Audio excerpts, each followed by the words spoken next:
দেখুন, 5 তারিখের পর থেকে বাংলাদেশে অনেকগুলা দাবি দাবানি, অনেকগুলা সংস্থা, অনেক সংগঠন তারা যমুনা অভিমুখে অভিযান করেছিল তাদের দাবি আদায়ের লক্ষ্যে। এর মধ্যে সর্বোচ্চ আলোচিত সমালোচিত হয়েছে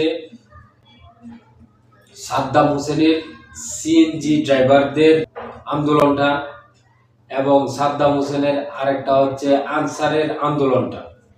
তার মধ্যে অন্যতম হচ্ছে শিক্ষকদের যে আন্দোলন, এর মধ্যে প্রাইমারি স্কুল শিক্ষকদের আন্দোলন, হাই স্কুলের শিক্ষকদের আন্দোলন, এমপিওভুক্ত শিক্ষকদের আন্দোলন, কলেজের শিক্ষকদের আন্দোলন। সবচেয়ে রেকর্ডেড সমালোচিত যে আন্দোলন সেটা হচ্ছে স্কুল শিক্ষকদের আন্দোলন। ঠিক আন্দোলন নিয়ে আপনারা আপনাদের রাষ্ট্রপ্রধানের কাছে যেতেই পারেন, যাওয়াটা স্বাভাবিক, এটা আপনাদের একটা অধিকার। কিন্তু 1 বছরের ব্যবধানে যে পরিমাণ তুফান স্বরূপ আন্দোলন সরকার প্রধান সহ্য করে, যেটা কোনো সরকারের ইতিহাসে বা কোনো আমলে এটা রেকর্ডেড না। কেন বলছি শিক্ষকদের আন্দোলনটা সর্বোচ্চ সমালোচিত? এটা কারণ হচ্ছে একজন শিক্ষক উনি কান্না কান্না করে বলতেছে, তার সন্তান নাকি বলছে যে বাবা আমি ইলিশ খাবো, পরে সে পকেটে হাত দিয়ে দেখে টাকা নেই, সে পাঙ্গাস নিয়ে আসে, পাঙ্গাস এনে তার সন্তানকে সান্ত্বনা দিয়ে বলে নেও বাবা এটা হচ্ছে তোমার ইলিশ। বউ বলছে ঘুরতে যাওয়ার জন্য, তার পকেটে টাকা নেই, সে 10 টাকা বের করে দেখিয়েছে, সে কোনো ধরনের ঘোরা বা পিকনিকে যেতে পারছে না। আরেকজন 20 বছর আগে তার সন্তানের জন্য ফার্মের মুরগি কিনেছিল, 20 বছর ধরে সে এই গন্ধের জন্য আর কোনোদিন মুরগি কিনতে পারেনি।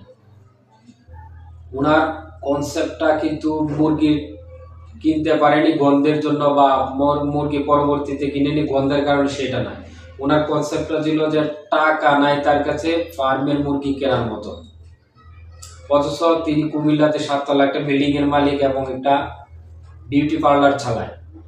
কিন্তু তার স্বামী তার কথাটাকে জায়েজ করার জন্য তিনি এসে বলছেন, ওই ধরনের হুজুরদের মতো আর কি মানতেক কাটাইছে যে আমার বউ 20 বছর ধরে কিনেনি, তাতে কি হয়েছে, তার সন্তানকে দিয়ে কিনিয়েছে, আমি কিনেছি।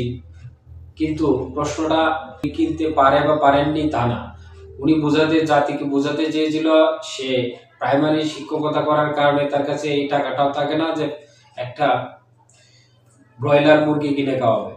আরেক শিক্ষক উনি ওনার সন্তান তার কাছে কলা রুটি, ব্রেড এবং ব্যানানা খেতে চেয়েছিল, ব্যানানা খেতে চেয়েছিল, তাকে খাওয়াতে পারেনি।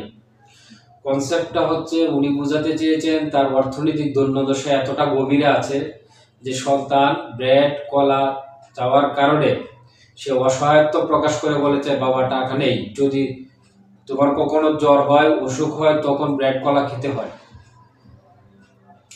মানুষ নাটক করে, নাটকীয়তা করে বিভিন্ন কারণে, সেটা স্বাভাবিক। কিন্তু আপনি একজন শিক্ষক মানুষের শিক্ষার আদর্শকে বিনষ্ট করে একটা মিথ্যে একটার পর একটা গল্প রচনা করে আপনারা সামাজিক যোগাযোগের মাধ্যমে যে জ্বরগুলা তুলছেন সেটা অশনি সংকেত, সেটা জাতির জন্য কখনো মঙ্গলকর বা শুভ বুদ্ধির কাজ নয়।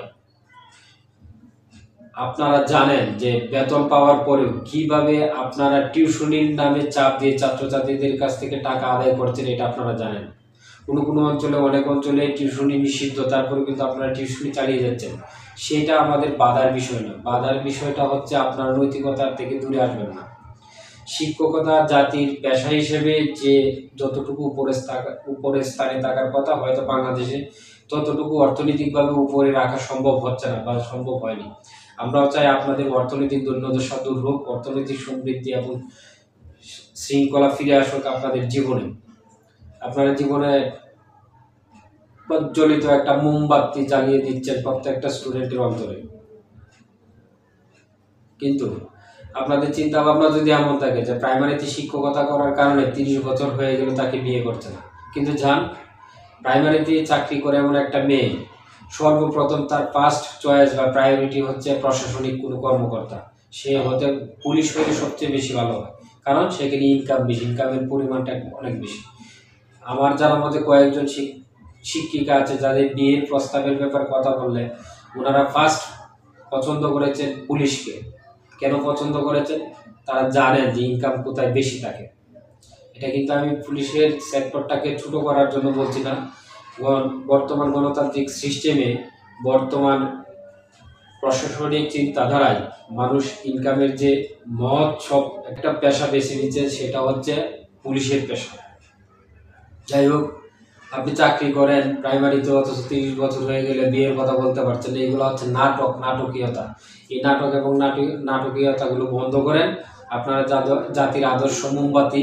আমরাও চাই আপনাদেরকে যথেষ্ট সম্মান এবং মর্যাদা দিয়ে অর্থনৈতিক দিক থেকে আরেকটু স্বাবলম্বী করে শিক্ষা ব্যবস্থায় সরকার যেন বাজেট আরও বাড়িয়ে দেয়, আপনাদের বেতন বৃদ্ধি এবং আপনাদের সুস্বাস্থ্য কামনা করছি। সেই সাথে আপনাদের সাথে একত্রতা পোষণ করছি, তবে কোনোরকম মিথ্যার পোষণকে আমরা প্রশ্রয় দিচ্ছি না। ধন্যবাদ সবাইকে। আসসালামু আলাইকুম।